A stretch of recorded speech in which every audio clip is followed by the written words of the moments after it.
Happy Thursday, everyone, and welcome to Kayak Fishing Weekly, the Hey, hey, show on hey. the Serious Angler Podcast Network dedicated to everything kayak fishing. I'm one of your hosts, Bailey Egbert, and joined here by one of the top three at one of the biggest kayak fishing tournament events in the world, and one of your hosts of Kayak Fishing Weekly, Mr. Justin Largent. What's going on, man? I can't complain. Recovering a little bit. That tournament took a lot out of me. Did not sleep much, so got a little bit of a cold after. So I'm kind of in recovery mode right now, but Yeah, can't complain at all. it's one of those things, man, where it's like when you exert. Like, when you look back on it, you're like, "Yeah, it might have been cold a little bit," but afterwards, when you just exert so much energy and emotion, you're almost guaranteed to get sick every time once you get that hit that down, like that drop. hmm And I crashed hard after the award ceremony. I sat down in the car and I was like, I think I can make it a couple miles to the hotel. It was- Oh, so, like, it was literally at awards that you were like, I was like, down. yeah, the back-to-back nights of, you know, I think I might have got 3 or 4 hours when I was in contention the first day. And then the second, going into day 3 was I I laid there in bed for a long time and tried to sleep, and I think I was out for about 2 hours. I popped up, it's like 11:30, and I'm like, "Oh, no." Oh, jeez. But, eh, I mean, it is what it is. It's like it's a weird feeling. It's like I was describing as I couldn't turn my brain off. It was just constantly going and going, playing through all these scenarios, and some of it's like productive. You're all right, making sure going through checklists and making sure you remember everything, and some of it's like it's not productive. It's like, what am I going to say when I get up on stage? And you're like, no, no, no, no, no, no, no, no. I can't think like that. What do I do with my hands? Exactly. Yeah, we'll dive Hat should I wear? It's just right. You dumb start thinking stuff. through wardrobe, and you're like, "Wait a second. Yeah. What are we doing here?" Yeah.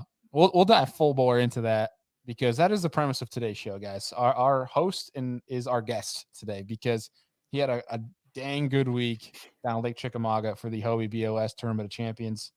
We're gonna get into that in every detail, but before we do, in addition to that, today we're also gonna dive into the schedules coming out for all the national trails. They're all set in place now. I believe we talked offline. KBF is still trying to figure out some small details. Once that's all finalized and that's figured out, we'll go through that with you guys. But Hobie BOS, Bassmaster, and as well as the new series out next year, Kayak Adventure Series, we'll go through that schedule too. We'll do that at the end here, just kind of running through, and then maybe kind of give a glimpse as to what Justin and I might be fishing next year.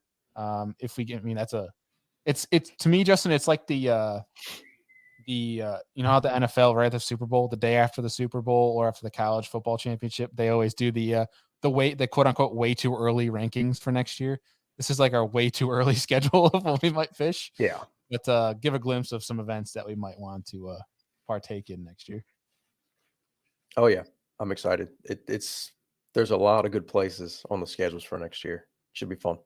Yeah, the timing is right, and I'm glad more are coming north, which means less travel I got to do, which is obviously nice for us folk. But nonetheless, last week's episode with Adam Reiser was awesome. Appreciate the feedback that came off of that. And if you haven't had a chance to listen to that one yet, and this is your first episode you're listening to of Kayak Fishing Weekly, because this is only episode 3. It feels like we've been around doing this longer, but this is episode 3. And episode 2 last week with Adam Reiser had some really good knowledge on breaking down new water from the kayak. He had some great knowledge on regards to his approach to smaller bodies of water, but also had some really good approaches to when you look at a giant lake, like where you guys are on, like Lake Chickamauga. But let's go even larger scale when they go to like Eufaula, Toledo Bend, places like that Neighbor. that are massive. Yeah, like how do you break that down? Like, say you got 2 days, like what's your approach to that? And that's what we talked with Adam about. Adam is going to become a frequent we're sure of on this show as we move forward here because there were some dang good nuggets last week, Justin, that Adam let Yeah, loose. head count. I think that was the word he used. He likes to take a head count at different Yeah, spots. It's like, I like that. I like head I count. I I, uh, I went to a lake that I've been to so many times. throughout my my life really. But I went there the other weekend as after the show with Adam, and I launched and I started thinking about that exact thing, and I'm like, dang it, now he's already got it ingrained in my brain. Go see the head count. What's going on over here? Um, but man, really, across the industry, not any huge news beyond just the TOC from industry news standpoint. Um, there might be some things coming up here forward, but really today's premise is going to be around Justin. We're talking about you and your event last week, man. Uh, let's kind of dive in, dude. Like, All let's right. before you even stepped foot at the ramp for practice. What kind of prep were you doing? What was going through your mind? That sort of thing for arguably, and a lot of people would agree in the kayak fishing space, is the biggest event and from a competitive standpoint in all of kayak fishing. Yeah, it's if it's not one, it's got to be two. I mean, it's Bassmaster has, a unique name that's just bigger than kayaking in general. But in terms of championship format, Hobie does a 3-day tournament. It's extremely difficult to qualify. It's like I said, if it's not one, it's two. And if you've never fished one, it really is unique. They make you feel like royalty. Uh, everybody gets taken care of. Awesome sponsor packages that get given out. Fantastic meals. The opening night, the night before the tournament, and then the final day of the tournament before the awards. Another great meal. So it really is well done.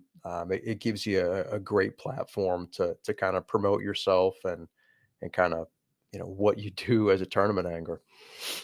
But for me, well, I'll start with this spring because Bassmaster Championship was this spring, and the water was, I think, 7 foot low, so it's almost identical uh, water levels, and I did terrible. I mean, terrible. I did pretty good at the Hobie tournament last year in the summer, and I did well earlier this year. They went back almost the same weekend in June, but it's completely different. The lake's full of water. You can catch them up shallow in backwaters, and because I did so badly at the championship this spring, I was I wasn't super excited, I'll put it that way, when I saw that we were coming back in the fall. Yeah. Um, so I kind of had it in my head already. It was going to potentially be a grinder. I didn't think that I mean, Chickamauga's got huge fish in it, but I didn't think it was going to be a slugfest. Um, like I didn't think we'd see numbers like what we saw at Caddo and Bistano last year. Um, so that was kind of in my head. I think that probably was a help, like not coming into it with too high expectations.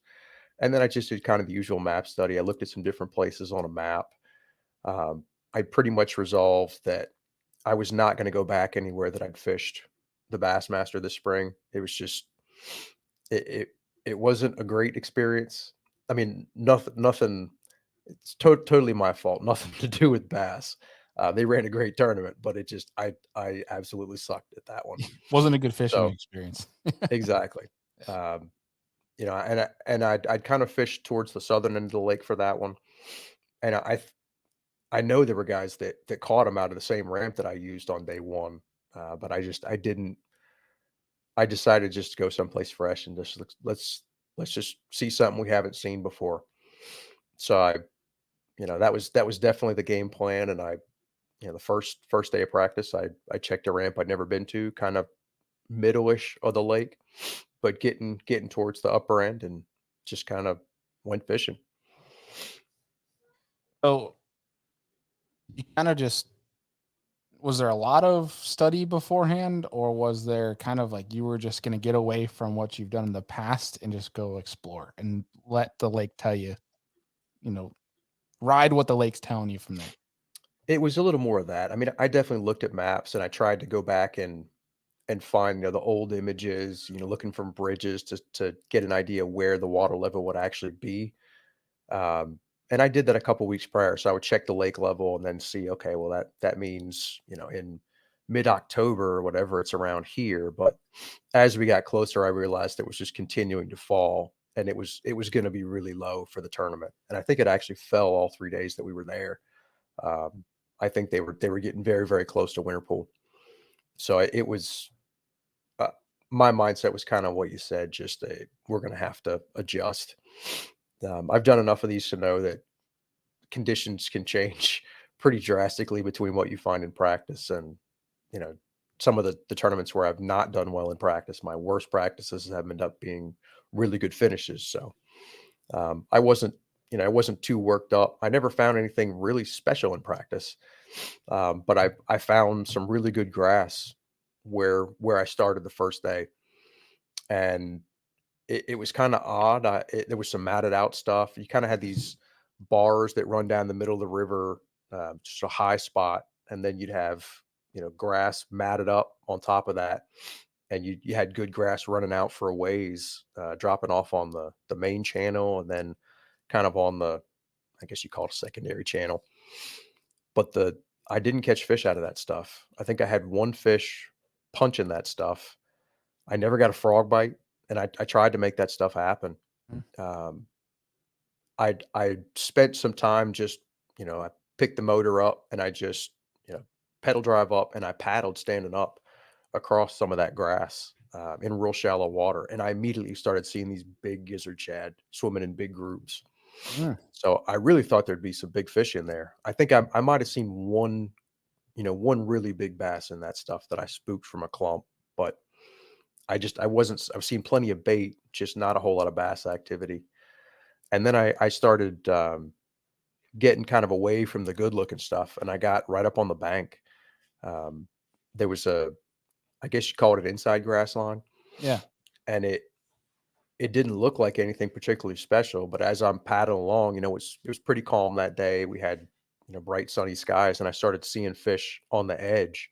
I started seeing some smaller thread fins. I started seeing sunfish, and then they weren't giant bass, but I was seeing catchable bass.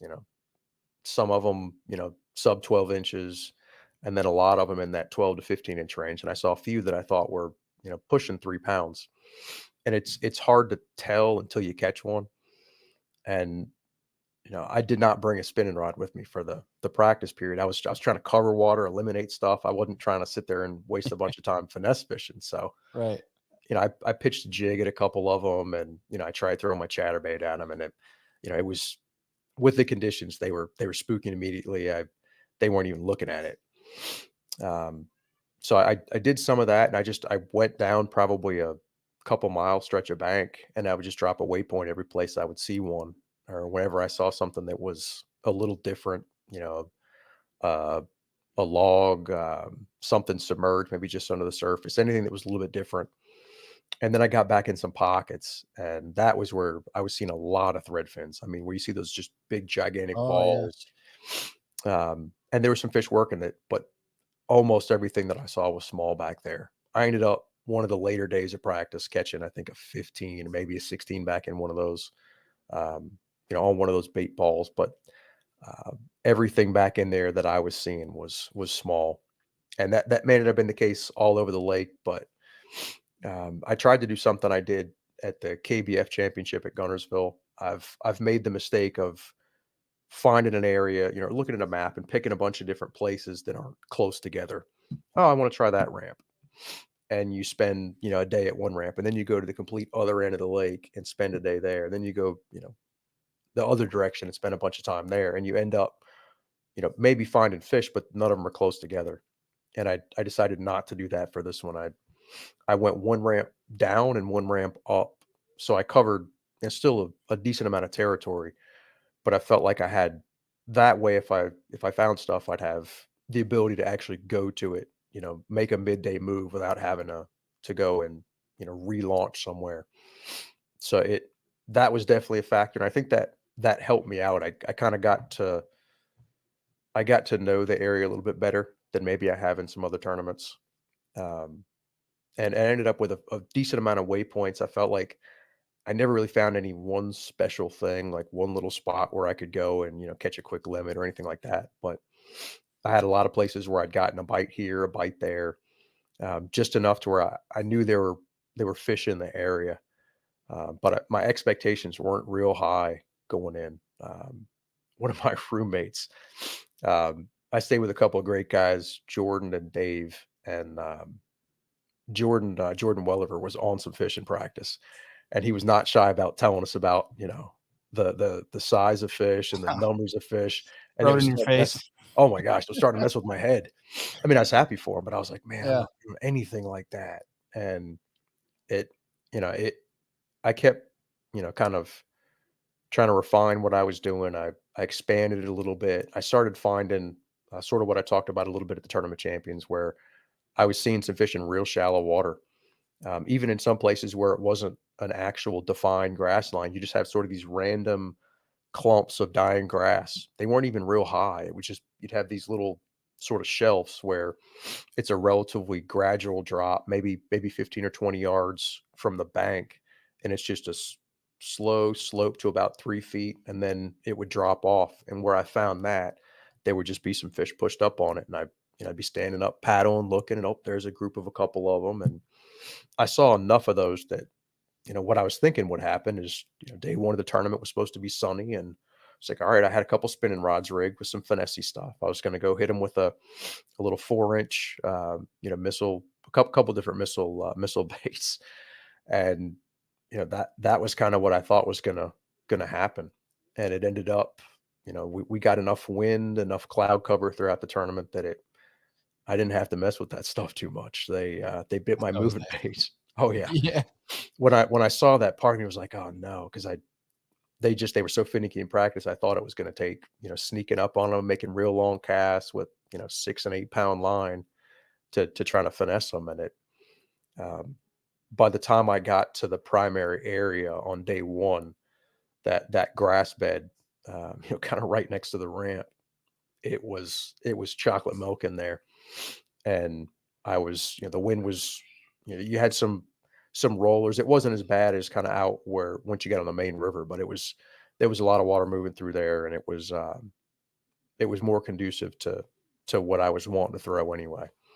Yeah. But it's kinda crazy how some of the stuff works out. There's enough weird stuff that it kinda made me start to think, "Hey, it's meant to be, and this is gonna work out for me." It's 'Cause gonna happen. it's like the last day of practice, I think I was the second launch that I was checking. I just wanted to run and check a place, and I checked it and then just was like, "All right, well, I liked what I found, further up the river." It's like, "Let me check one other area and see if I can find something else close to here." It's a 3-day tournament, I just was trying to keep options open, and I'm talking to my buddy Ryan, and he's like, "Oh, wow, he got a notification that they closed down one of the ramps." It's literally the ramp that I was planning to launch on over the morning. Oh, no. They were doing construction.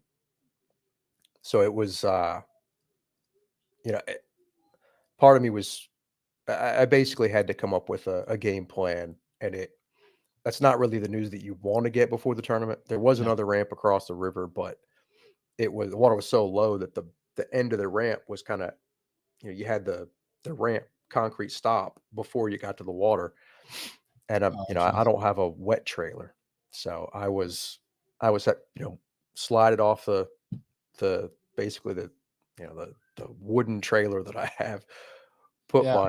my cartwheels on it and slide it in, and I was like, "I don't think I can get it in easily with all the stuff that I'm taking." So, I opted to put in downriver and work my way there, and I was thinking the fish would move onto that grass, with the sun. You know, I wouldn't be able to see him, in the morning anyway, so I was like, "Alright," I had some bites out of this one little grass bed closer to where I was launching. It's like I can get to that little pocket before the sun gets up, or in time to actually make first cast on time.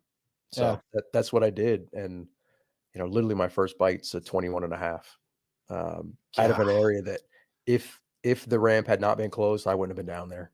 And so just stuff like that. It's like, man, When it that happens, man, things just click, right? I mean, exactly. it's gratifying, but also, like, scary when you look back at, like, "Dang, if I didn't make that decision, I wouldn't have caught that." Or it's like but then also on the flip side, you're like, "Man, what if I maybe it wasn't closed, right?" And your day could have gone completely, entirely different. Yeah, Uh, you never know. it Uh, definitely seemed like for you guys, it was the last, like, 45 minutes to an hour and the very first hour where all the big bites were it seemed like yeah, that's when it was happening, that window. that's fair. Um, that first day, I think it was 15 minutes in when I got that big bite. And then I caught 2 shorts, not 50 yards from where I caught that one.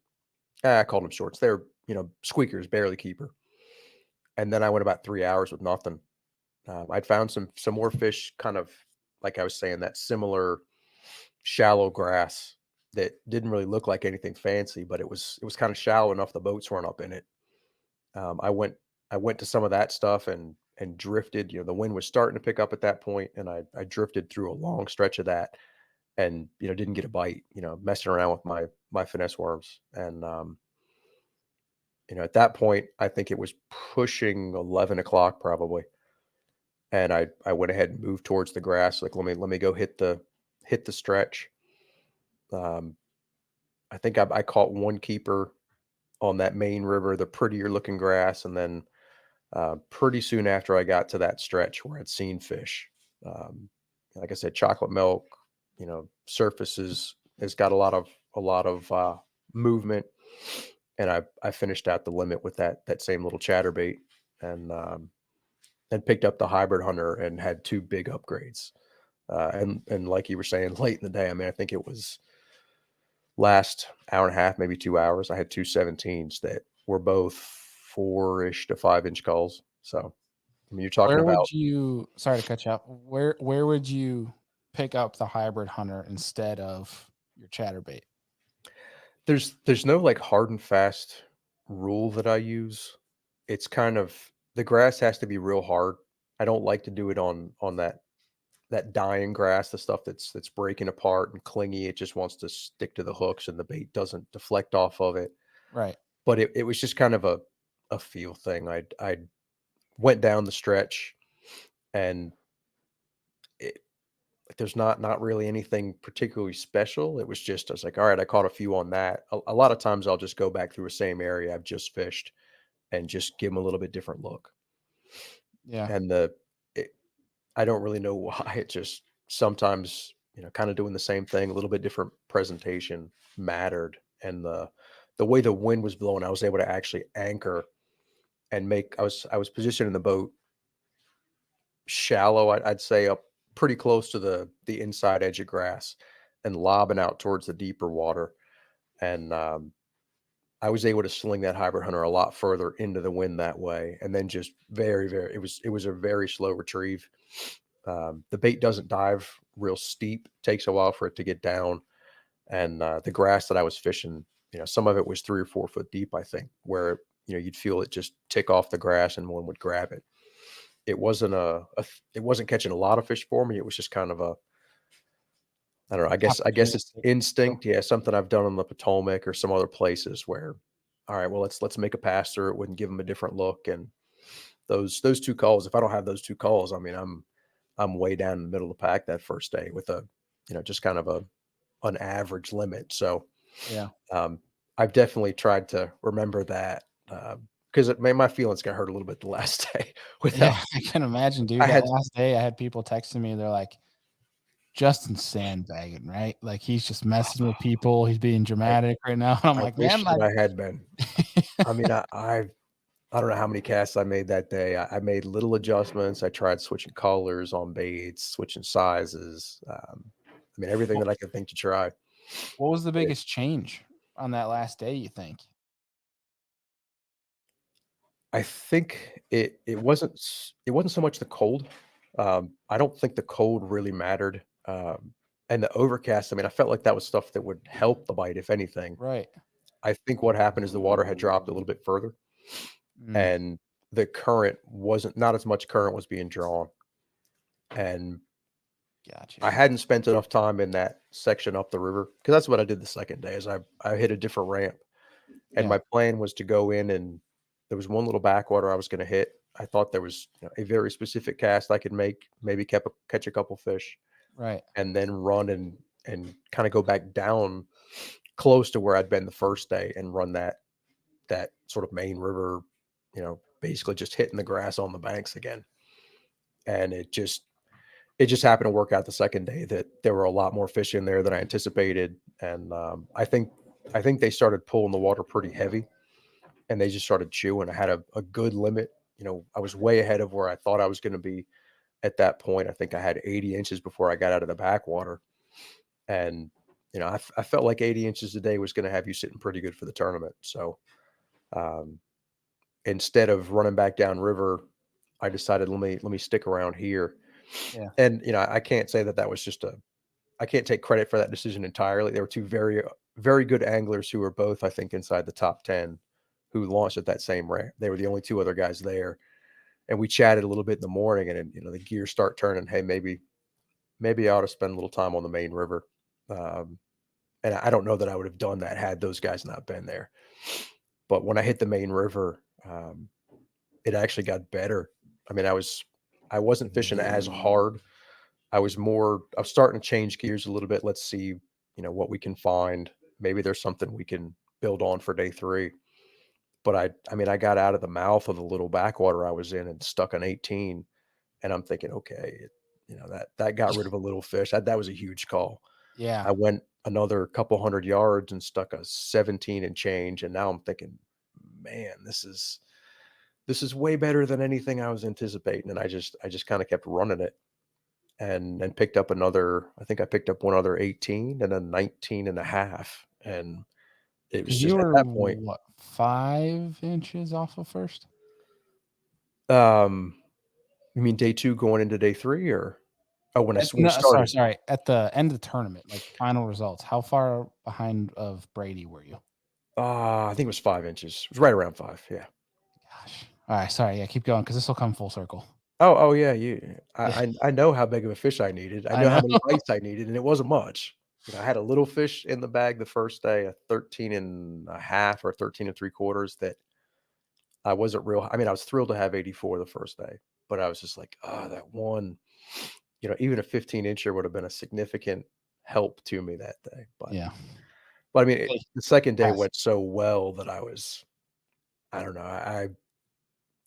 I was probably overconfident if anything, but I felt really good. It was like I was I was hardly fishing, it felt like. I was just covering water and kinda looking for more spots. Okay, there's some of that grass I like, there's some there, and just kind of dropping waypoints and making notes. And I ran into the camera boat, talked to them for a little bit. They left, and then I stuck that 19. And I was like, at this point, I don't know that I can upgrade. Yeah. Or if you want to And even go through those fish, right? Like it's, yeah. And I wouldn't. I just paddled and, stood up and looked and, you know, or I guess technically pedaled, and then would stand up and look and paddle a little bit and then pedal and stand and look and then make a cast every once in a while. And I stuck 2 that I would have loved to have that last day. Like 16 and a oh, half and sweet. 17. But I Yeah. mean, it was they were like a mile apart. It wasn't like I was sitting there and just like beating up the good stuff. And, I think the difference between day 2 and 3 was the water drop. I don't know exactly how much it was, but between that and the a little bit less current, I was seeing a lot of stumps, logs, stuff on those little shelves that you couldn't Yeah. see the day before. And the bait got better. I mean, I saw bait the day before, but I saw thick bait that last day, like thick to where I was hitting bait fish constantly with that chatterbait. And for whatever reason, it was small fish that had pushed them up. I never saw a quality fish that last day. I caught a lot of shorts, a lot of 10 to 12-inch fish. Um, and if a couple more of those had been 15s, it would have been a little bit better for me. But yeah, I'm well Yeah. aware that there was a 20-inch drop between my day 2 limit and my day 3 limit. I mean, I was kinda sitting there, like, "Oh, you I'm know." sure it still stings right now, man. I'm sure you're getting your heart Yeah, rate's going up as you're it talking about it. yeah, because I mean, I've done enough of them to, you know, unless your name is Russ, there's maybe a couple others. There's not too many guys that have that many opportunities, and to have that kind of a lead, like, that just it was I did not anticipate that coming in. It was, I don't know how to describe it, like, the high from day 2 compared, like, or I guess contrasted with, the low feeling on day 3. And I mean, I had that limit fish it probably 1 o'clock. I mean, there were 2 hours to go. I'm like, surely. I was surprisingly confident on the water, like, or not confident, but calm. I was proud of that. I didn't freak out, and I was starting to a little bit in the morning, but I really settled down once I got into that first group of fish. I mean, I had 4 or 5. I caught fish 4 or 5 casts in a row. One keeper and a bunch of shorts. But I really settled down. I felt like I was making adjustments. I was changing casting angles. I was fishing slow. I wasn't getting too worked up. And I was just sure based on the day before, it was a matter of time before one of those good fish ate, and it just didn't. Yes. What time that morning did the voices in your head start? Probably 9:30, because my game plan for that last day, and you know, hindsight's 2020. Maybe I made the wrong call. I opted to go back to that stretch of grass because they finished the repair they were doing on that Blythe Ferry ramp. So I was able to launch right there. I mean, I was only going a couple hundred yards from the ramp to the Yep. stretch that I wanted to fish. I hadn't hit it first thing in the morning on any day, and I knew there was about 100-yard section that I'd caught him out of. So I felt like, let me go there. Maybe it'll be good, and I can catch some fish and settle down early. And then I was going to give myself 2 hours tops, and then make a move. And it never happened in the grass. I hit that stretch, went up and down it a couple times. I mean, the conditions were perfect. It was overcast. It was starting to drizzle. I picked up a buzz bait for a little bit, but it didn't happen there. I pushed up into the prettier looking grass, and I noticed even there the water had dropped significantly because I put down the hybrid hunter. I threw it a few times, but it was bogging down in the grass too much. Like it had dropped, I guess, that significantly that I threw the chatterbait, kind of kept the rod high and worked it over the top. And I finally got probably, maybe it was 8:30.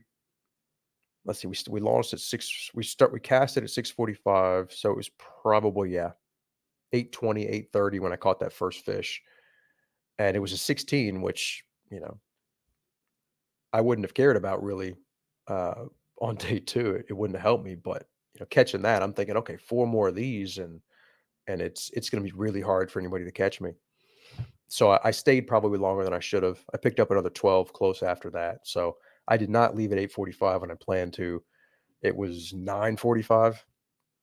I don't know that that really hurt me. Shoot, I mean, if you want to like armchair quarterback it, I probably could have stayed in there and finished out a limit in that grass and maybe catch a couple of bigger fish. Who knows? Right.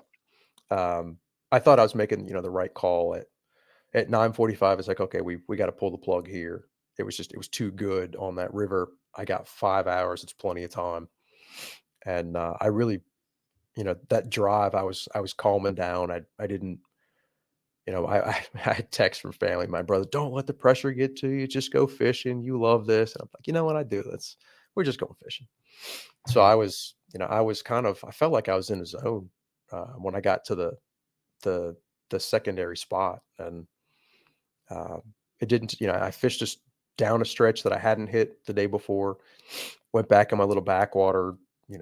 Milked one more out of there, and then got on the main river. And when I got back out of the main river, I kind of the gut was telling me I beat that little backwater area up.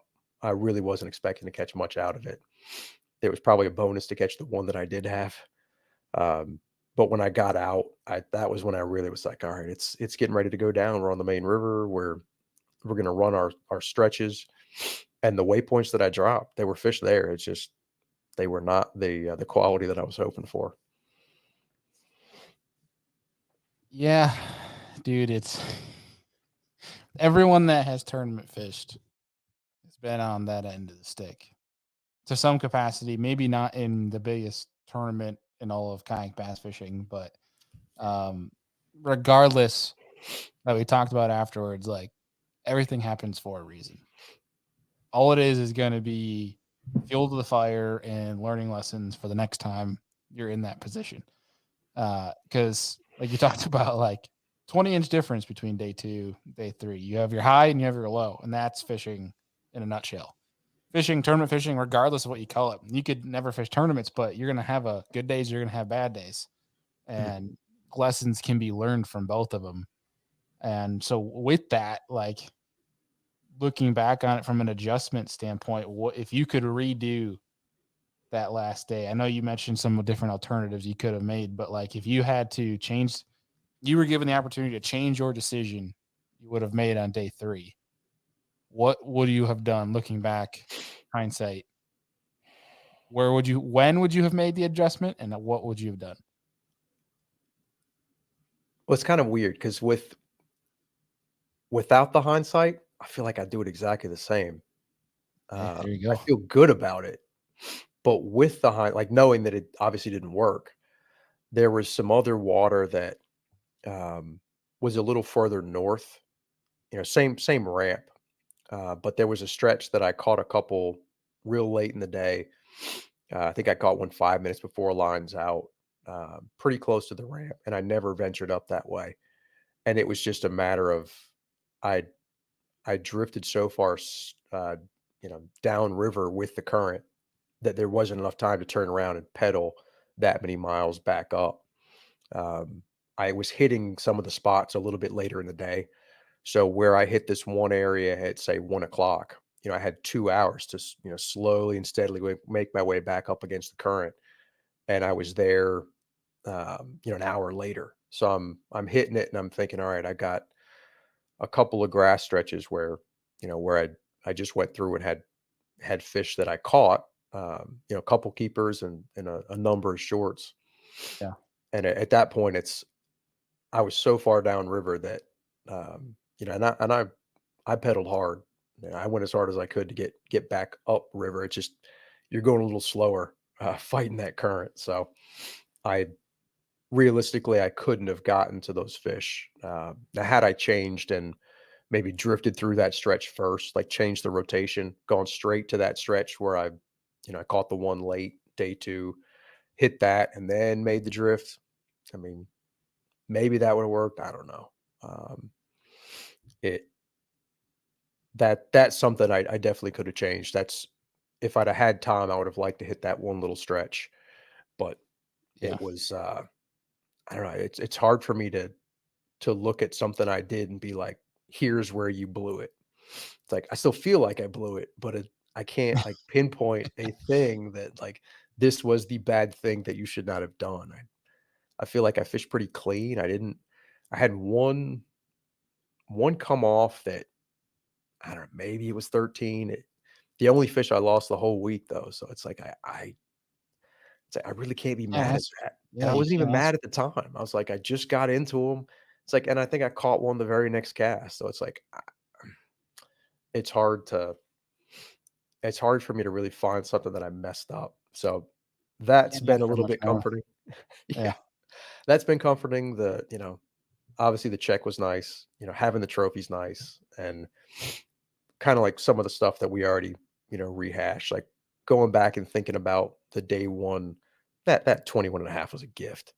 It's like, it wasn't like I was on something special and, oh, I know I'm going to go catch it. I mean, it was a gift. Um, it could just as easily have been 73 inches every day for me. Um, and, the, I'm a whole lot happier with how it turned out than if that had been how it had gone. And it's just, you Yeah. never know going into these things if your fish are gonna be there, if they're gonna, what kind of adjustments you're gonna have to make. It's fishing. It's anything can happen really. It's one of those things, man. Tournament fishing, if unless you win the event, it's a big game of shoulda, coulda, woulda. Oh yeah. All it is. It's a There's game of only one hindsight. guy that's really happy at the end. That's right. That's for dang sure. But dude, nonetheless, you should be proud because that was the best of the best. That was one freaking stacked up lineup of kayak anglers. And our sport has some wicked talent, and that event usually every year is chock full of the best of the best. And It's a who's who. you're coming home with a top 3 trophy, standing up with the best of them. and that's something that is definitely worth taking home. Whether or not you came home and got sick and had to endure that would have made it even worse for you to have to ponder those thoughts throughout the week. But It's not that bad. yeah, Shoot, I was thinking about it. It's like I got to talk after Russ, and that doesn't happen very often. So, that's a pretty good point. it's like It's I can't be too mad. It's a win in itself. yeah. That's awesome, man. Any other takeaways from the championship week? I mean, specifics, not really, but kind of more and more. The more of these I do, I realize how important mindset is in these tournaments. Like you can go in and sort of maintaining that a positive mindset or as positive as you can be throughout it. It doesn't benefit you getting negative. And I find that the Hobie format, not having the ability to kind of motor other places and move around as quickly, it forces me to slow down a little bit. And when I can fish slower and calmer, um, really just kind of having fun, it's almost like being in a different headspace than when it's sort of this panicky, oh, gotta go here, gotta go try this, gotta. And when I can be calm and fish like that, um, and I can't always, but when I can sort of find that rhythm or that zone, I do a lot better, regardless of the practice. And I was kind of thinking about it today, the just sort of the season in general. I had a lot of sort of ups and downs. I had some good finishes, but I had a lot of finishes I wasn't real happy with. And I think fishing some local tournaments really helped my mindset. Um, there was not, I'm traveling, say, 3 hours, 4 hours to an event instead of 12 or 15. And, it's some of them are places I've seen before. Some of them are places that are maybe I've never seen before, but they're similar. Those sort of local regional tournaments were a lot of fun. You put in maybe a day of practice, maybe you just go fishing. And I had some good results fishing those. And that really boosted my confidence that, hey, practice is practice. Todd Castledine had a saying.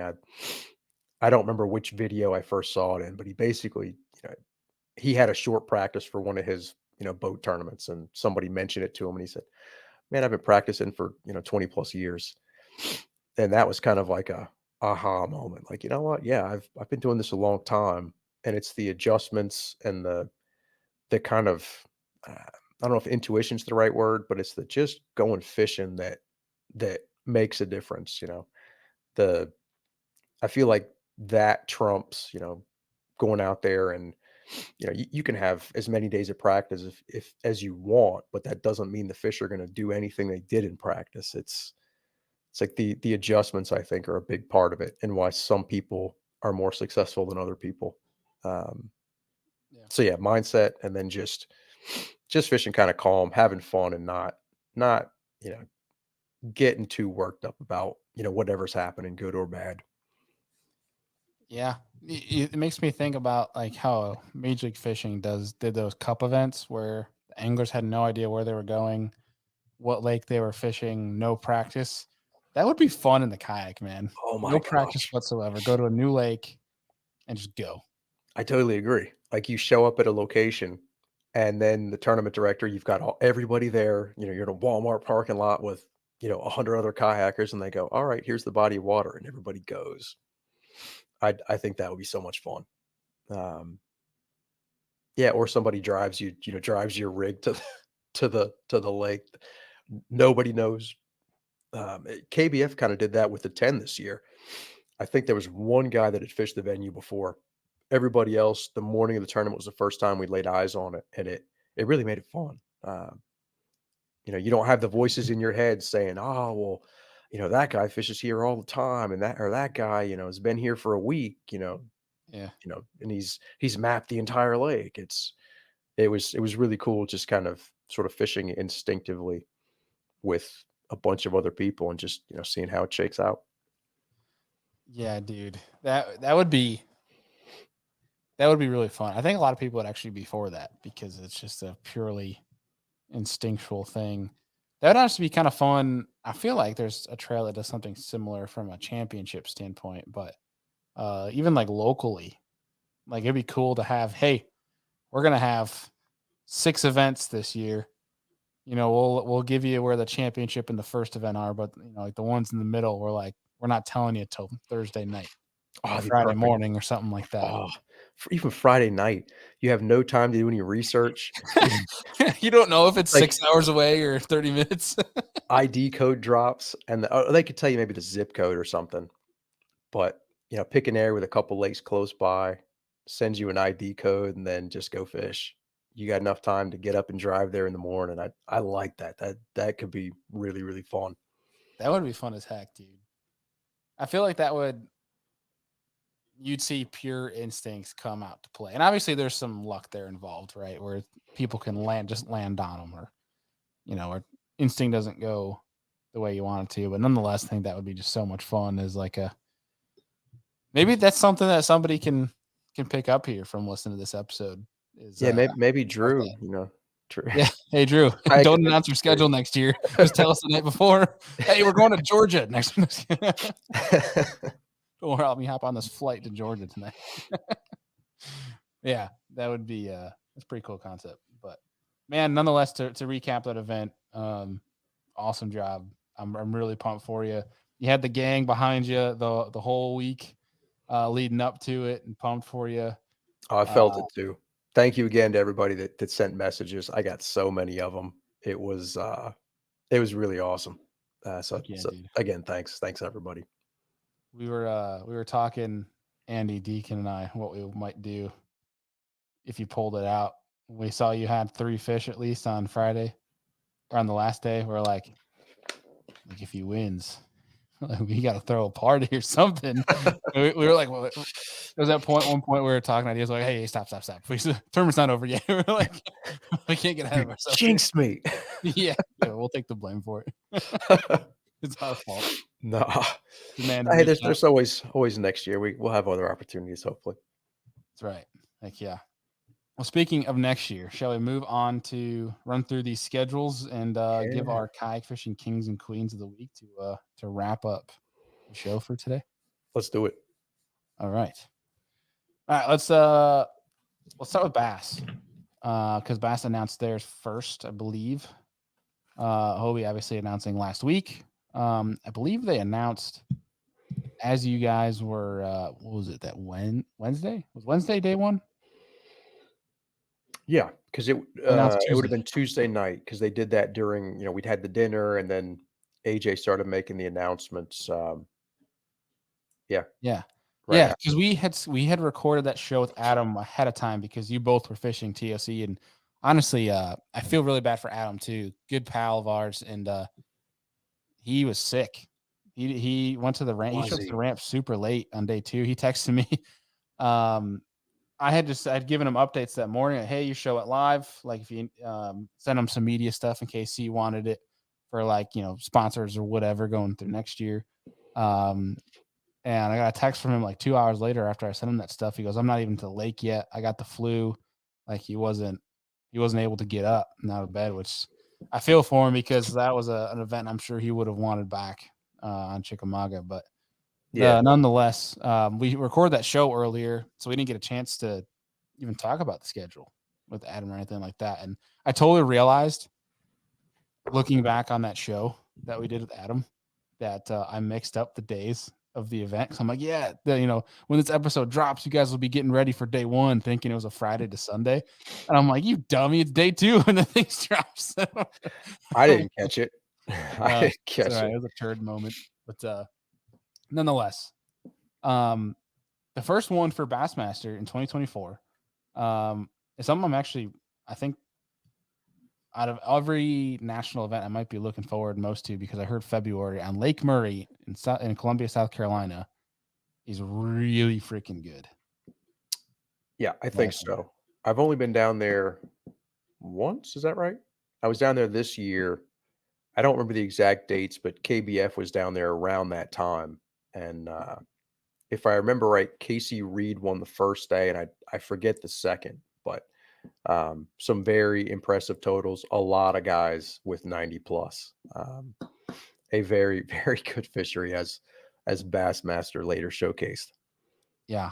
I've seen, with following some people from that area, that time of year puts out like 28, 30-pound bags, like giant fish being caught, and in a cool way too, which I'm looking forward to that. I plan on having that one on the schedule.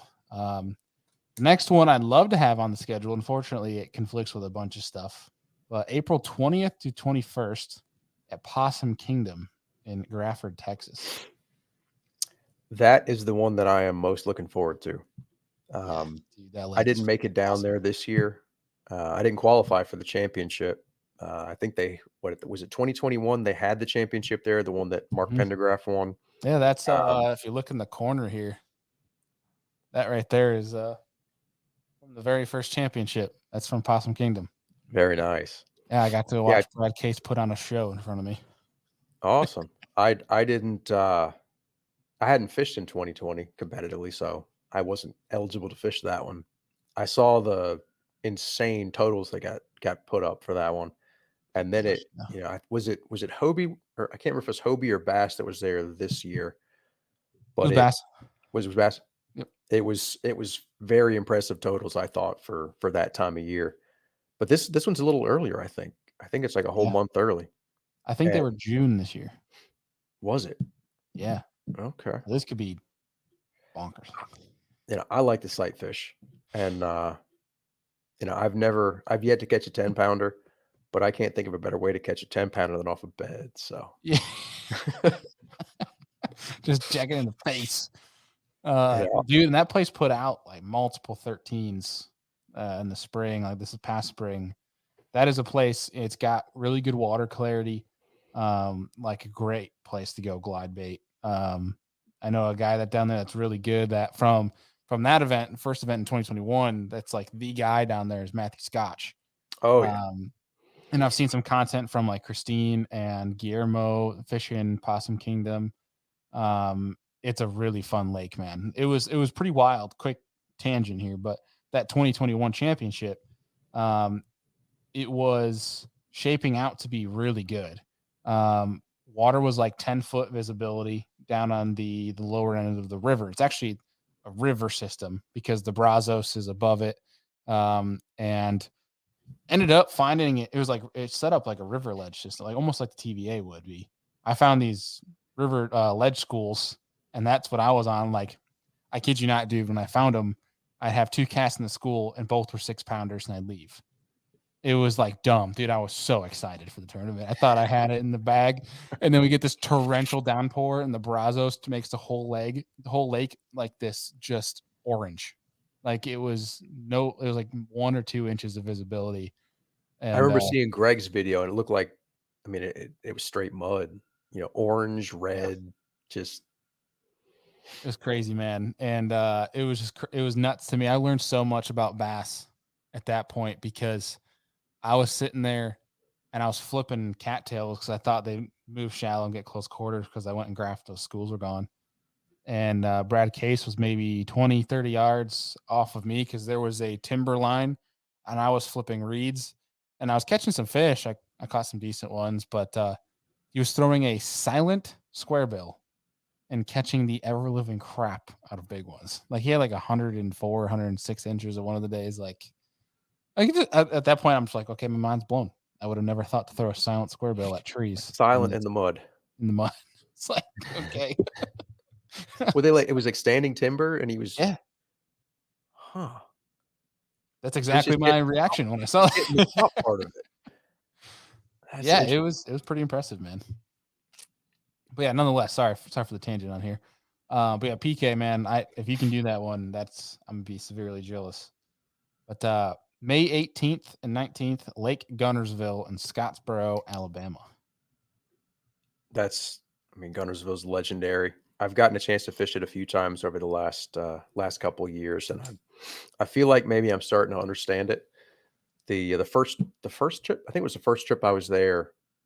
It was during the spawn, essentially, or the tail end of the spawn.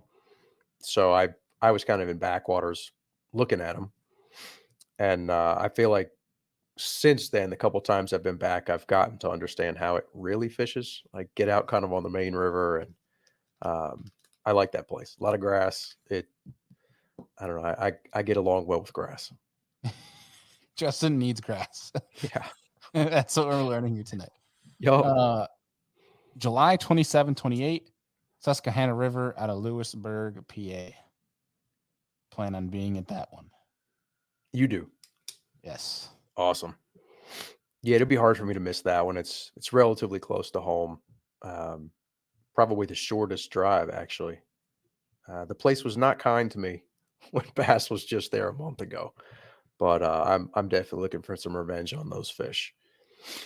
Well, July should be a probably a lot more spread out in regards to where the fish are at type of deal time of year. But that's one, man, where I look at that. And don't get me wrong, when I go into tournaments, I feel very competitive. But for whatever reason, I bulked up my schedule this year, and we're going to get into a little bit, but I'm focusing a lot of it regional based. But I wanted to cherry pick some national stuff, and I just looked at them from like a fun fishing event where it's like, can you go put up a bag at this place? You know what I mean? Or have a good time doing it, like the Susky. And so those are the two I definitely plan on being at for the Bassmaster Kayak Series this year, which wraps up their season October 19th and 20th at Cattle Lake and Lake Bistineau in Shreveport, Louisiana. Well, we lost Justin there for a second. The one fun thing about podcasting is internet, internet and technology.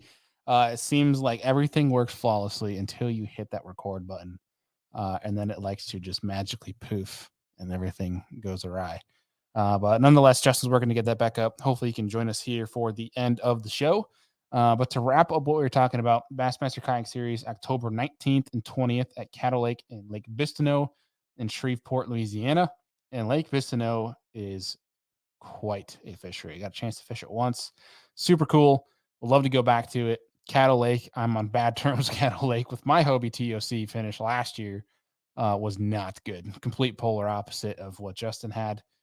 So I have some revenge and goals to get back there, but we have some things going on next year when we get to the Hobie schedule I'll get into in a little bit. But nonetheless, great schedule here for Bassmaster Kayak Series. And hopefully able to do Lake Murray and Susky and see if the schedule allows any more. I'd love to do that Possum Kingdom Lake one, but I don't think, unfortunately, I have conflicts. We'll do the Cattle Lake one, but I don't think my wife would appreciate me going on our wedding anniversary. So, nonetheless, let's move on into the 2024 Hobie Bass Open Series calendar. We'll run through this as Justin rolls through here. We're going to get him back on. He's booting up right here. And we are back with host Justin Largen, who is experiencing the fun part of podcasting, and that is dealing with technology when technology doesn't want to work with you, as we spoke about briefly there. But we're back, and we're talking about the Hobie BOS series schedule for 2024. Justin, first one, January 27th and 28th at the Harris Chain out of Lake County, Florida. Kind of like that place. You had a really good first day last year, right? Yeah, if there wasn't some guy named Ewing, I'd have 2 trophies for there. I mean, technically, I got a trophy, but it wasn't the big one. Yeah, I had almost 100 inches, best kayak tournament day I've ever had, and it was an area that I hadn't practiced in. So You just I like had rolled the fished there dice. before. Yeah, practice was not great for me, and I found an area that had some bedfish that the way the wind was blowing, it was just going to pound that shoreline all day.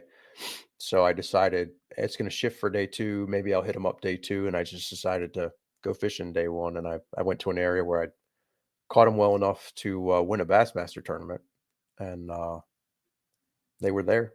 So it was a pleasant surprise. But I'm Said, "Look, pretty I'm sure gonna roll that the dice. I'm gonna roll the dice in the place where I've won a dang tournament before." yeah, but it's like I hadn't gone in there at all and checked it. It was a little bit different time of year size, but I figured, what the heck, and Yeah, but now I don't know. I'm kind of worried that it's not a secret anymore, and you know yeah. it's a great area, but if there's 10 kayaks in it, it's not going to be No great. bueno. Yeah. I'm Hey, gonna this I'm place gonna could be really good, but it'll be really good for just one of us. yeah yeah I think I'm gonna go try and find Ewing's spot. He bid his He beat us by what, 18 inches, I think. Something ridiculous. Yeah, I heard it was like a one grass patch, but I don't know. Who knows? You never know with hearsay anymore. I mean, and all that stuff, dude. It's cool to know after the fact because like I can understand something, especially like if there was a specific pattern that a good consistent amount of like top 10 got on that I missed or something like that. But something nitty gritty like that, it's just kind of something I toss to the side. You know what I mean? Or it's I don't know. It's like an info thing for me. I hate getting info because I feel like it does me worse than it does me good. It definitely can. And it's a lot more gratifying, at least personally, when you do it on your own. I don't know. Yeah, I think if I remember right, Ewing figured out a retrieve that was different because I think he and maybe Jordan Marshall fished very close together, and Ewing, whatever he was doing, I think it was a retrieve variance, and it was resulting in big bites, and Jordan wasn't getting them with kind of the standard chatterbait deal, if memory serves. But Yeah.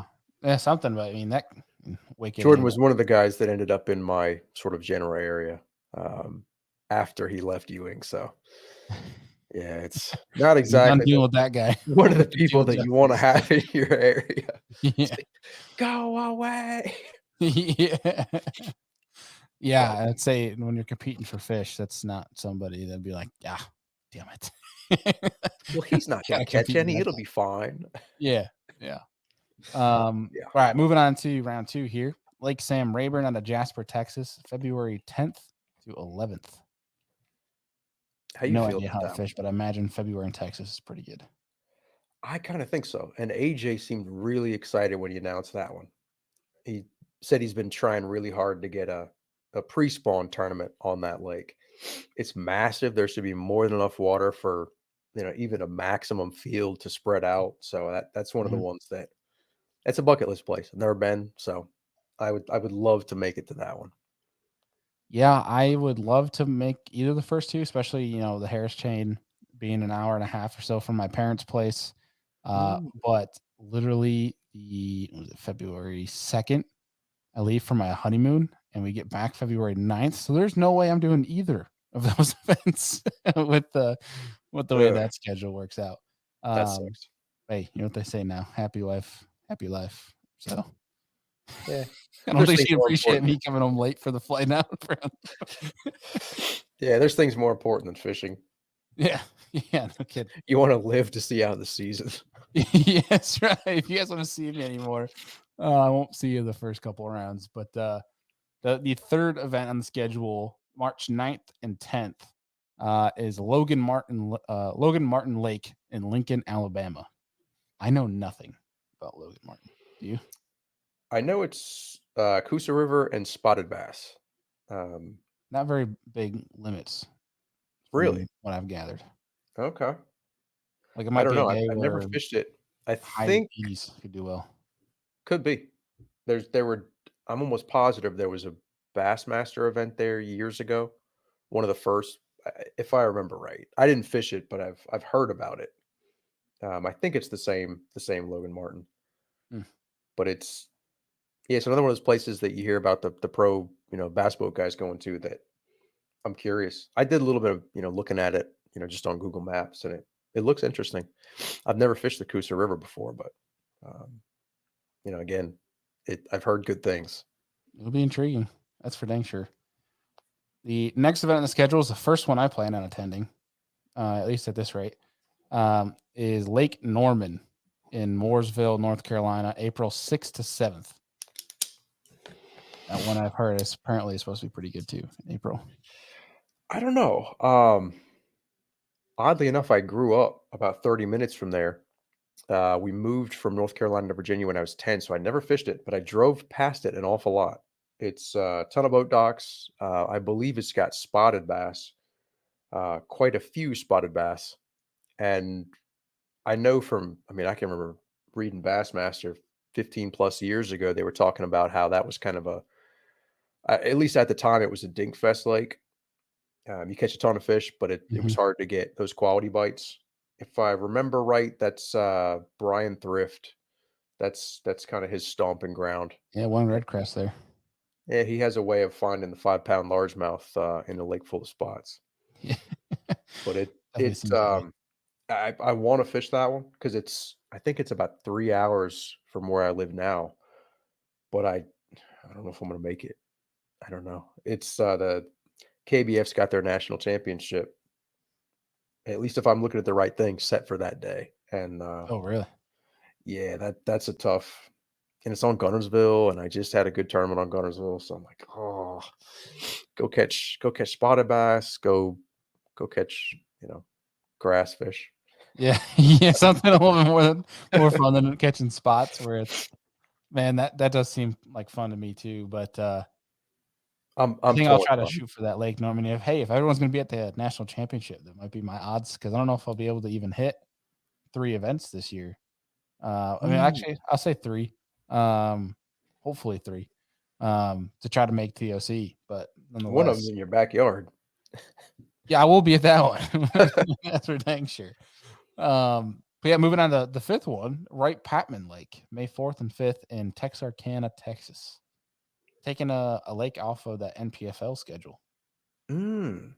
I'd never even heard of it. It People seems like seemed decent excited fishing. about it, but I know this much about that lake. Heard there I mean, it's Texas. There's big ones there, but, I know when the NPFL guys went there, believe it was late spawn into post spawn, and there was still some fish spawning, but also there's a lot of fish that were just chasing bait. Um, I believe there were some good bags caught, but in May, I mean, I have no idea. Couldn't tell you.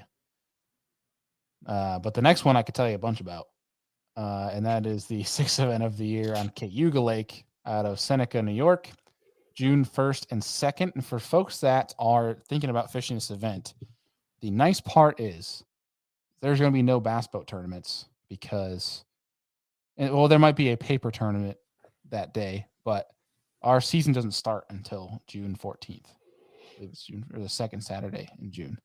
Um, so that is the nice part. Is for the most part we will have the lake to ourselves tournament wise. Um, but but basically every fish in the entire lake is going to be on a bed, so it'll be fun. But if you plan on fishing near a ramp, good luck because all those fish are going to be Mm. beaten up throughout those days of practice. But nonetheless, as long as the weather's good, Cayuga will show out even more for that event. Last year's event on Cayuga, lake turned into something I haven't seen it do in a very long time. And go figure it does it the week that Hobie comes up for that event. But nonetheless, people at least that were down by Union Springs showed out. I think that event you could potentially see a 99 to 101-inch bag.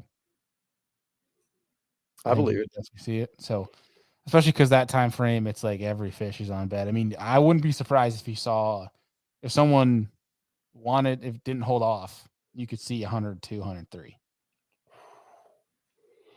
There's some damn big largemouth in that lake.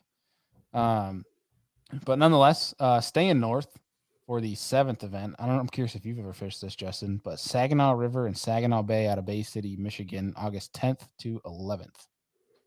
Never. That's off one of the Great Lakes, no? Yes. Yep. I have no idea which, but It's a great question. I don't even know either, but I'll bring it up right here. Saginaw, Saginaw Bay is off of Lake Huron. Huron.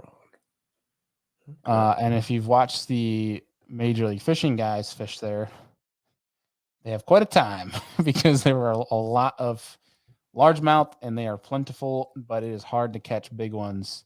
And the smallmouth fishing there can be very stingy, and especially if you get some high winds. So it'll make things pretty interesting. That's the one where Nonetheless, they had is that the one where they had all the cattails up shallow, and then you got some guys fishing offshore for the smallies, and then everybody's up in the, water that deep catching the green ones? exactly. That could be fun. I have it on schedule. I'll be doing that. I know my buddy Alex Rudd will be doing that one. Mm. So maybe we'll have to get the whole posse up there and go jack on some freaking big largemouth. That could be fun. Well, I say big loosely because that event, it seemed like 2.5 pounders for those boys was a big one. But nonetheless, should be a really good event. I think there's gonna be a lot of freaking fish caught. But will be nice because it'll probably not be the case for the last event on the regular season for Hobie at Lake Chickamauga, September 21st, 22nd. You might have a complete flip flop, especially in numbers of Yeah. fish caught. And I don't know, sometimes those tournaments like you or like we're speculating Saginaw Bay might be. Yeah, I kind of like those because I like the ones where you go and you catch fish and you feel like, hey, I caught fish and had a good time and finish at the bottom of the standing. That's a whole lot better than like not catching not anything and catching it. finishing at the bottom of the standings. Definitely It's like a softens the wound. it's like an insurance policy. But I can't say anything bad about Chick. It's been really good to me this year. With the exception of the Bassmaster tournament. I've been there 1, 2, 3, 4 times now. 3 checks and one bomb. So I'll take that anywhere. Yeah. Heck yeah. So Well, I'd I'll say the be odds are there in with you. September. Heck yeah, dude. I'm sure I was gonna say there's no way in heck you're not gonna be there for that one. Yeah, it's one of the ones that's a little closer. I mean, I'm in Virginia, so we're I don't know 5-ish hours. So Yeah. much. It's nice to have ones that are not too far like that. Heck yeah. Well, I would love to be there. I love Lake Chickamauga. I've been there several times now, and I've enjoyed every single time I fish it. Terms I fish there, I've always cashed. Yeah, you And had a it's great Hobie tournament, I remember. I got 12th Hobie there. Was it last year? Was that Yeah. last? Yeah, Yep. last year. June. That was awesome because that was when the mayfly hatch was happening. I just ran new water every single day and skipped a frog under trees, no grass, no nothing, and caught 40, 50 fish a day. It was freaking awesome. But that day it coincides with our local state championship, and I have to be there for our local stuff, at least for next year. But Gotta to double round out the season, going to I'm curious. I mean, obviously we don't have a date yet, but if they keep it consistent, it'll be in early November. Santee Cooper Lakes at Clarendon, South Carolina. I Yeah, I don't don't know know how I anything feel about about that Santee. one. Yeah, I feel like well, we were both there when it was I thought it was gonna be a spawn kind of deal. yeah, And yeah, they ghosted me a little bit. And I struggled with the shortened event this year. I know it's not gonna be that in the fall, but I have no idea what those fish do around all those cypress trees and backwaters. I don't know if there's a main lake bite. Um, absolutely no idea. And then the first problem is they got to qualify to get there. So yeah. we You got to gotta get there qualify to first. get That's yeah, at least the there. asterisk. Maybe I won't have to worry about solving that puzzle. Well, I'll tell you what, my fish did not ghost me when we went to Santee last year. Um, they just decided they're impossible to get to the boat because I remember. the video. I don't know if anyone saw the video on my personal YouTube, but it was like my second cast of the day. I dropped like a 18 or 19 right at the boat. Uh, I was fishing. The first place I launched, I was fishing for spawners that I could not see, but they were way back in these bushes, and couldn't see them. And I was flipping bushes. I had the place to myself, which was kind of nuts. And right after losing that one, I had 6 or 7 times in a row. I'd flip into a bush. The bush would shake, and I was flipping just a little June bug worm in there, and then they would watch my worm start swimming out. And most times, when you flip into a cover like that and something swims out towards deeper water, tendency is those are bigger fish. And each time I would set the hook, I'd even give them like 2 3 seconds, man. Like I'm talking letting them choke the dang thing. Set the hook, come back with half my worm. They would never just grasp onto the hook. And one of them I leaned into, and it was like, and then popped. And dude, I lost so many fish in there. Went through another time, they weren't going, so I took out left. Went to a different spot that a bunch of people had already launched at. Launched there, saw a bunch of fish that people had passed up.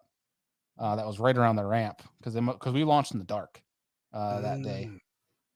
and it was right around the ramp. And so I caught two or three. It was like a 16 and a 17, and spent way too long fishing for like a 7 pounder on a bed.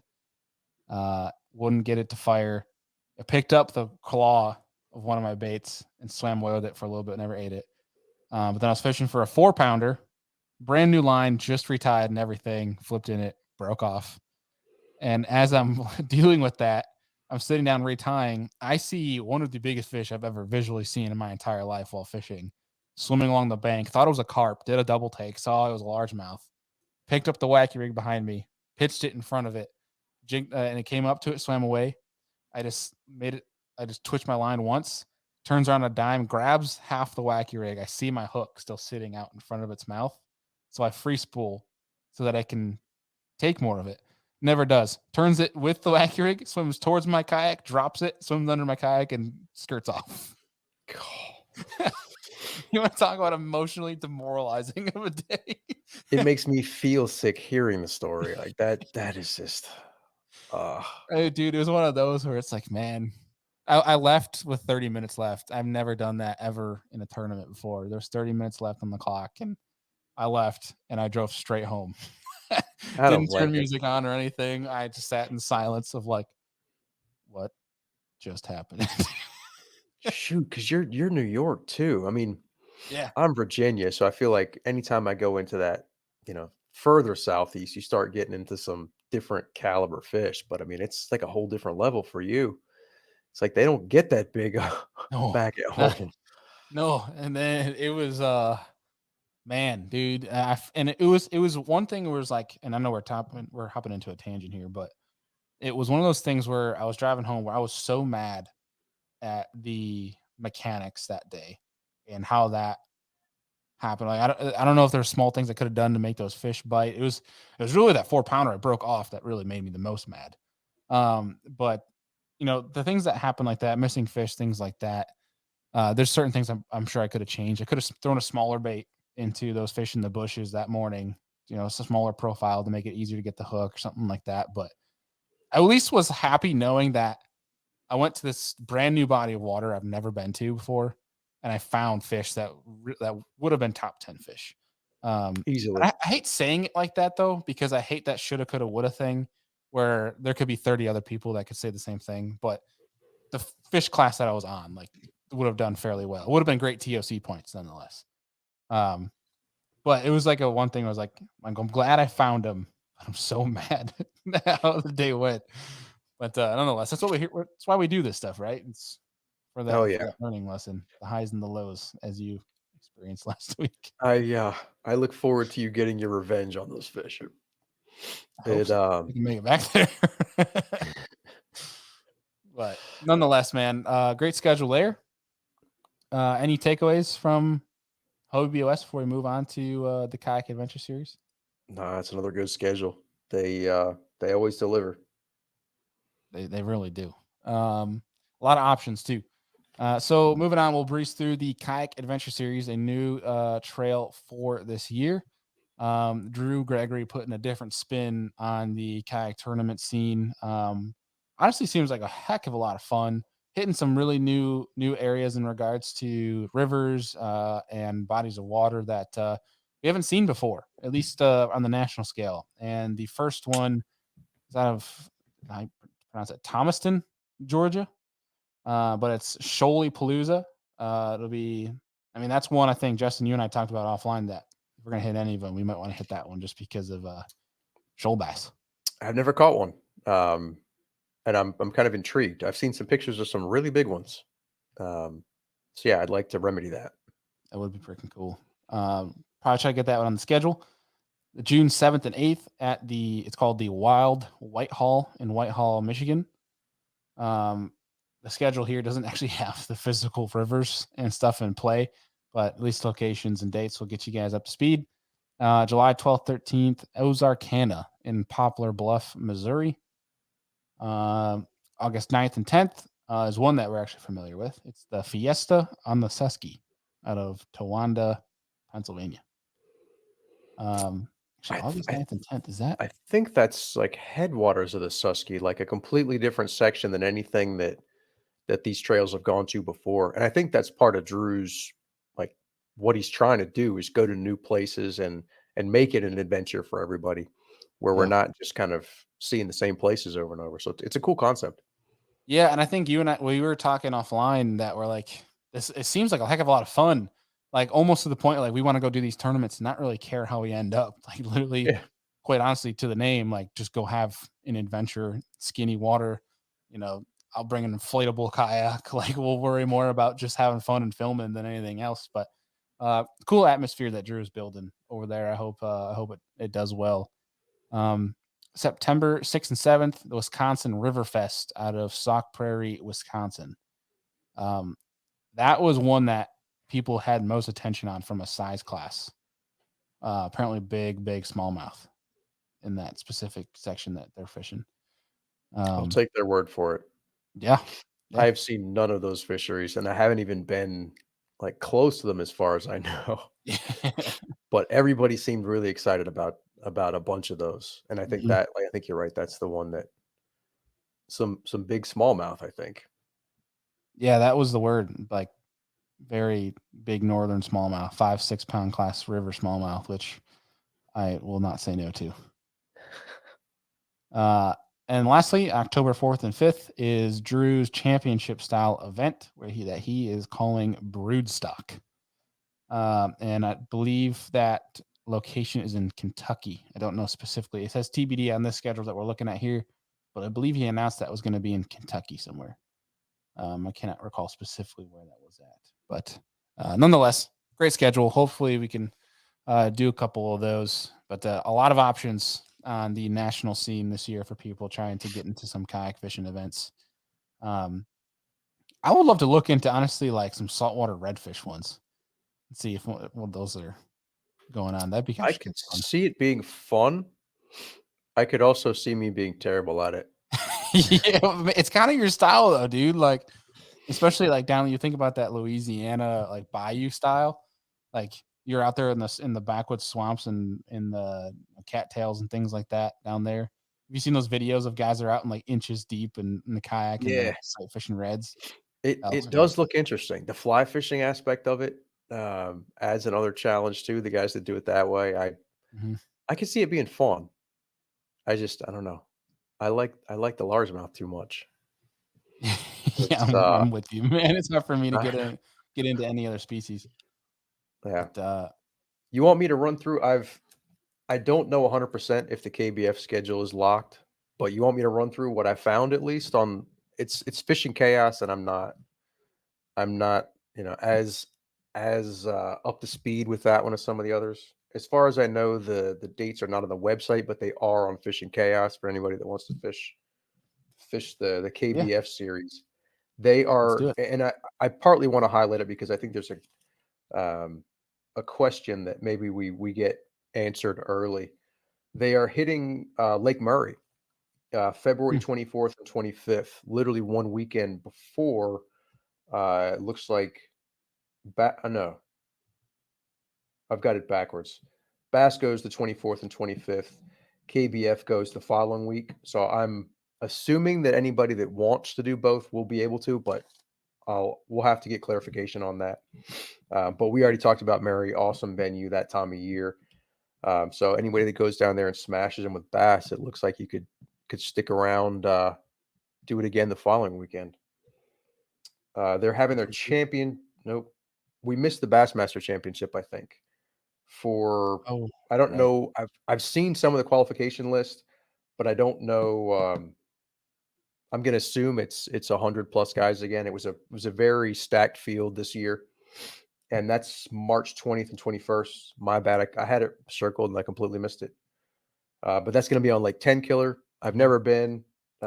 It looks like a deeper kind of rocky lake, maybe, Yeah, yep. but I'm excited about that. April 3rd, 4th, and 5th is the KBF National Championship on Gunnersville. And then it looks like they're piggybacking that weekend, the 6th and the 7th, one of the standard Trail Series tournaments. Moving down, I've got my old school notes. Bailey's much more Old school sophisticated. notes. I wrote them all down. Now I can't read my handwriting. Uh, Uh, KBF is going to Santee May 18th and 19th, and then to Chickamauga June 1st and 2nd. I believe that's the same weekend they were there this year. That is my favorite time to fish that lake. Water's high, Yeah. so much backwater that you can access. To me, that's like a kayak fisherman's paradise. Chance to catch big fish. They're hungry. That's a fun one. And am I missing any? I think that's all that's on the schedule. So again, I believe those dates are set. They're on the Fishing Chaos website, but not on the KBF website. So don't hold me to it. But for anybody that wants to fish that one, it's I believe those are the dates for 2024. I dig it. We believe. We'll confirm it when we know. I dig it, man. Heck yeah. Well, I think we're getting into our last segment of the show here, and that is going to be our Kayak Fishing Weekly's Kings and Queens of the week. I'm pretty pumped because we're back again, and people seem to really like this one, especially the people that were literally in it themselves. They reached out. Chris Mitchell himself reached out and was like, "Dude, thank you so much for having or for featuring that." Nick Audi reached out. Like, it's cool to see some of the recognition. People kind of pretty pumped that we're doing that. So this week, start us off, Justin. Who's our first kayak fishing king or queen of the week? I'm going to go with somebody that doesn't need any introduction. One of the OGs, Jody Queen. And I'm a little bit late on this. This tournament was the Virginia Bass Nation Championship, and it happened, I believe, October 29th. And I had talked to Jody.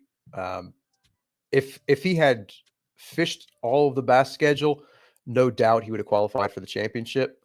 He almost qualified fishing 2 events, but he was just outside. And so he opted to fish this Virginia Bass Nation tournament and finished second and got himself in. He doesn't have to worry about roll downs. He punched his One and ticket done. to our kayak championship with Bassmaster. So props to Jody Queen. And I consider Jody a friend. He's kind of a mentor. Fantastic fisherman and a real good, genuine dude who is not above helping people. Like he'll share information and teach. Really good about that. And there's a lot of people that do that in our sport, but Jody to me is one of the OGs. So props to Jody. He's like and again, I think I met Jody once. But from the outside looking in, like, he had a great seminar with Bass University. He seems like the kayak fishing community's dad. You know what I mean? Like, the picture that I love is him just catching giants, and he's got like his reader glasses still there, but also sunglasses, and like it's multiple things. Like, he's got to have the reader glasses to score fish and stuff, and he's out here just waxing. Like, Oh it's yeah. just it's awesome. I think it was 2021, my first year doing the national trails, and I did a bunch of KBF events. And it seemed to me like literally every tournament, Jody had big bass. I mean, he was scoring checks everywhere too, but he was landing the big bass at seemingly every tournament. So I was like, "Oh, Jody got it again. Oh, again." Dude, Dude, look at that. dude's a hammer. I think he put up an 11 in a tournament down in Texas that year. So, like I said, he's one of the original hammers. Good gosh, yeah. Who you got, Rightfully Bailey? so. Our first king of the week. We'll move on to our second one that I don't believe he fishes any tournaments. He's got quite the interesting lifestyle, but somebody I found a couple months ago, and I started watching his content, and honestly, it's been really impressive. Just kind of his approach to it. He's kind of like a swim bait guy, big, obnoxious top water guy. Fishes out of a dang paddleboard. Claims himself as the homeless fisherman. Marshall Arnwine. I apologize if I pronounced that last name wrong, but let me share screen quick his YouTube channel for folks that want to see what we're talking about here. I think But I've seen some of his stuff on Instagram.